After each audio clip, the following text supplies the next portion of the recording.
Also, if you're a public servant, of course, you've got to declare your interests. So one of the interests is a sort of £2,000 investment into a distressed property selling company using AI. So you go around the country, look for distressed sellers.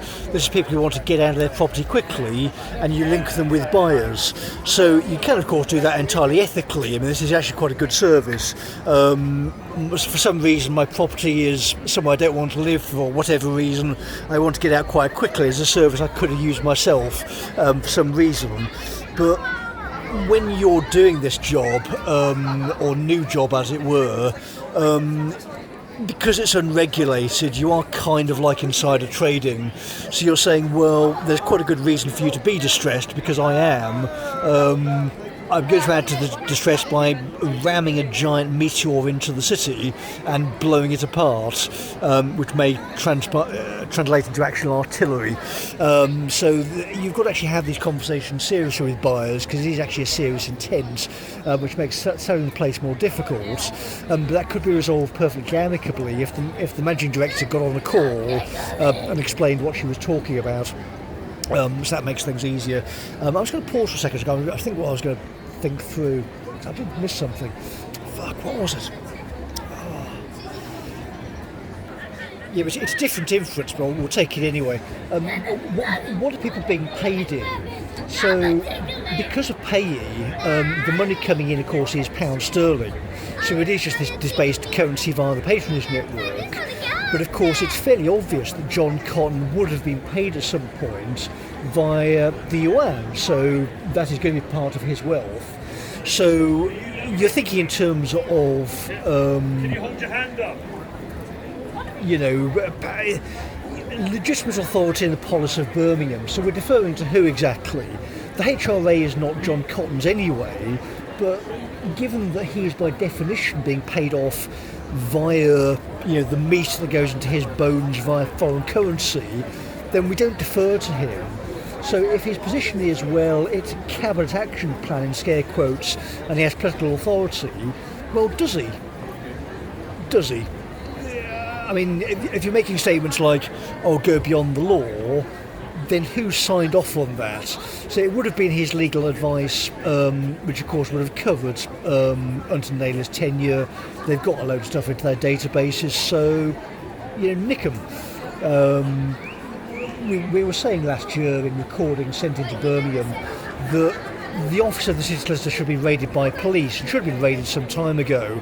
This is fairly obvious that when you're putting in submissions to an assistant director of legal services and they're playing around, this should happen. This woman is clearly quite dangerous. You can't have an assistant director who can't articulate what she's saying. You're saying, well, the managing director has been caught behaving dangerously and she's not replying. So what is a member of the public supposed to make of that? So that they've got themselves into this pathetic situation where, come on. The security concerns were raised with central government back then. If the commissioners have refused to respond, you can't blame anybody for just evacuating at the moment. Their delusions have broken down. Nobody wants to live there. It's extraordinarily violent and dangerous. So sensible people are just booking it out. And again, for the recording, I am just lucky that we've got the capacity and the resources to do that. But the concern is still for colleagues who are stuck down south, can't do that. And that's why the other one as well, saying to a security guy last night, I mean, you've got military police up by the castle in the evening because of the tattoo. They cut off the roads by Edinburgh Castle because of the crowds. So military police could take a laptop handoff, but would that be suitable, or would it be better to take it into the embassy, given the sort of people it could potentially go back to? If you've taken the thing down to Manchester and London as part of a security operation, then it's quite clear that raises further questions as well. You'd have to get a qualified Birmingham IT security guy to sign off on something as well. And again, who in that city will be credible, given they've already tried the fake bureaucrat trick? So again, what other option do they leave us? But again, they're out of time. So we keep giving them these ultimatums. We say, well, come on, get police by midday on whatever date it is. We give them till Monday again. We'll put things into service again, maybe give it a try this coming Monday. But given that there's so much stuff in the database, so many requests to get a sensible police officer plus a sensible representative, at this point they are just non-compliant, and the non-compliance goes into, etc., etc. So again, we've said to Blackpool, these kind of guys, just have fun with it, do whatever you like. But if you can't find these people,